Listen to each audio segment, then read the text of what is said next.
So, the first subject I want to attack in Life's Not Fair, Deal with It, is the concept of being a good sport slash loser, or it's not whether you win or lose, it's how you play the game.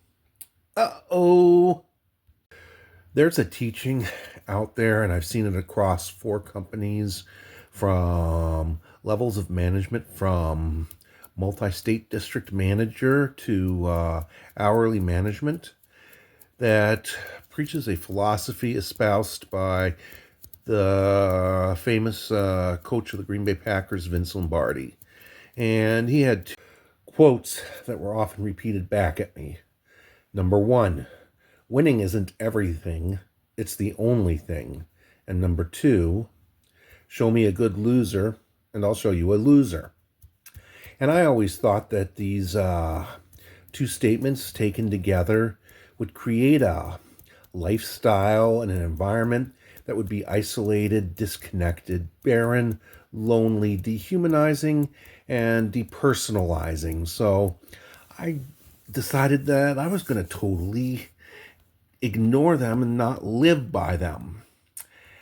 However, as I went through time, I realized that there was a segment of the population around me that not only bought into these two quotes, but lived by them. Winning was the only thing to them. Show them a good loser, and that was a loser to them. It wasn't how you played the game, it was if you won the game. Let me give an example. Early in my career, I was up for a promotion against another candidate who I worked with. It was three people doing the interview, and we each were asked our opinion of the other, apparently.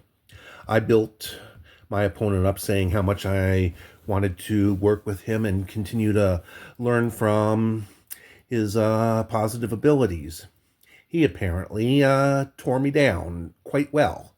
I ended up on the wrong end of the 2-1 decision because the person who voted for me happened to be our immediate supervisor, and she told me that the other two males felt that our differing answers to that one question were the determining factor in the fact that I lacked the confidence and aggressiveness needed to fulfill the position. 6 months later, I got a slightly better promotion that required me to move, but that's a totally different story. But getting back to the main point, I thought I was playing the game by the rules of it's not whether you win or lose, it's how you play the game, where he was playing win at all costs, and that you need to be aware of what they're doing so you can neutralize their tactics. For instance, realizing that they're not just patting you on the back, but they're sticking a kick me sign on your back too. So you reach around and take that kick me sign off instead of wondering why a couple days later your rear end is sore every time you sit down. And if you're questioning whether we live in a winning is the most important thing society, I'm going to ask you this question. Name the last two teams to lose the Super Bowl. Name the last two runners-up in the NBA Finals. Name the last two runners-up of the World Series. And name the last two runners-up in March Madness. By the way, the winners are Chiefs, Celtics, Nuggets, Dodgers, Rangers, Huskies. Don't have any clue as to who the losers were. Winners rule, losers drool, losers go to baby school. Our culture is a win or else culture. That's pretty much the bottom line. Nobody remembers who the silver medalists or the bronze medalists are. We only worry about the gold medalists who get to listen to the national anthem.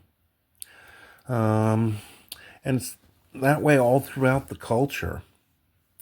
Winning is not everything, it's the only thing. And we got to remember we live in a culture that really espouses that concept. So, however you want to live is up to you, but be aware that there are people going, it's not about how you play the game, but it's about winning is the only thing, and show me a good loser, and I'll show you a loser. And you need to be prepared to deal with them because they're going to act on that. And if you're not ready for it, you might get a bit of a nasty surprise here or there. So that's the myth for this essay.